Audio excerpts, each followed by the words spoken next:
लाडक्या दैवताला विठ्ठल हे नाव दिलं। त्यानंतर यादव राजवटीत या मंदिराचा खऱ्या अर्थाने विस्तार झाला। शके 1111 मध्ये देवगिरीच्या भिल्लम यादवांनी आणि शके 1195 मध्ये राजा रामदेव राय व त्यांचे मुख्यमंत्री हेमाद्री पंडित यांनी या मंदिराची नव्याने व्यवस्था लावून याला भव्य रूप दिलं। म्हणूनच या मंदिरावर यादवकालीन हेमाडपंथी स्थापत्य शैलीची दाट छाप आहे, जिथे चुना न वापरता दगड एकमेकांमध्ये अचूक गुंतवून बांधकाम केलं जातं। मंदिराच्या महाद्वारात आहे पवित्र नामदेव पायरी। आत गेल्यावर दिसतो 16 दगडी खांबांवर उभा असलेला 16 खांब मंडप, ज्यावर महाभारतातील प्रसंग कोरलेले आहेत। गर्भगृहात विठ्ठलाची 3 फूट उंच वालुकाश्माची मूर्ती आहे। विठ्ठलाच्या मस्तकावर असलेली उंच टोपी म्हणजेच शिवलिंग आहे, जे शैव आणि वैष्णव पंथांच्या ऐक्याचं जगातलं सर्वात मोठं प्रतीक आहे।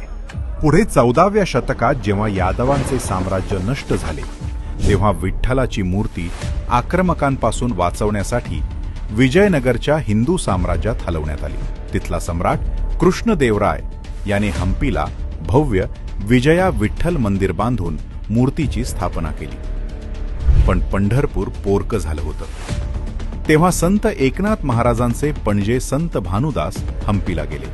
त्यांनी आपल्या उत्कट भक्तीने राजाचं मन जिंकलं आणि विठ्ठल मूर्ती पुन्हा सन्मानाने पंढरपुरात आणली। सन 1659 मध्ये जेव्हा अफजल खानाने पंढरपूरवर हल्ला केला, तेव्हा मुख्य पुजारी प्रल्हाद महाराज बडवे यांनी मूर्ती माढा येथे सुरक्षित हलवली। पुढे औरंगजेबाच्या आक्रमणादरम्यान देगावचे वतनदार सूर्याजी घारगे पाटील यांनी स्वतःचा जीव धोक्यात घालून विठ्ठल रुक्मिणीची मूर्ती तब्बल 4 वर्ष 11 दिवस आपल्या शेतातल्या विहिरीत आणि करब्याच्या गंजीमध्ये लपवून ठेवली होती। म्हणूनच संत नामदेव महाराजांनी म्हटलंय, आधी रचिली पंढरी मग वैकुंठ नगरी। याचा भौगोलिक अर्थ नसून आध्यात्मिक अर्थ आहे। वैकुंठ म्हणजे मुक्ती आणि पंढरी म्हणजे सगुण भक्ती।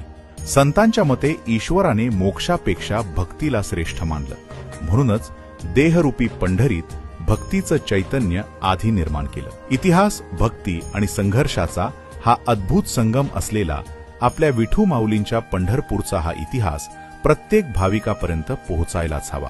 तुम्हाला ही ऐतिहासिक माहिती कशी वाटली आम्हाला कमेंट करून नक्की सांगा। हा व्हिडिओ जास्तीत जास्त शेअर करा आणि अशाच ऐतिहासिक आणि सांस्कृतिक माहितीसाठी आम्हाला आत्ताच फॉलो करा। पुंडलिक वरदे हरी विठ्ठल, श्री ज्ञानदेव तुकाराम, पंढरीनाथ महाराज की जय।